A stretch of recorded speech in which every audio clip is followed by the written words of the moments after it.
জয় যিশু, hallelujah, praise the Lord. তো মহান ঈশ্বরকে ধন্যবাদ দিই যে আবারও একটি সুন্দর ঈশ্বরের বাক্য ভিডিও নিয়ে। তো সবাইকে জয় যিশু। আজকের বাক্য গীত সঙ্গীত 143 অধ্যায়। সদাপ্রভু আমার প্রার্থনা শুনো, আমার বিনতিতে কর্ণপাত করো। তোমার বিশ্বস্ততায় ও তোমার ধর্মশীলতায় আমাকে উত্তর দেও। তোমার দাসকে বিচারে আনিও না, তোমার সাক্ষাতে তো কোনো প্রাণী ধার্মিক নয়।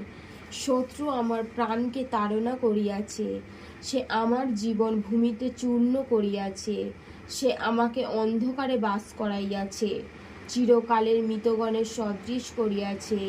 ইহাতে আমার আত্মা অন্তরে অবসন্ন হইয়াছে, আমার অন্তরে চিত্ত অসার হইয়াছে। আমি পূর্বকালের দিন সকল স্মরণ করিতেছি, তোমার সমস্ত কর্ম ধ্যান করিতেছি, তোমার হস্তের কার্য আলোচনা করিতেছি। আমি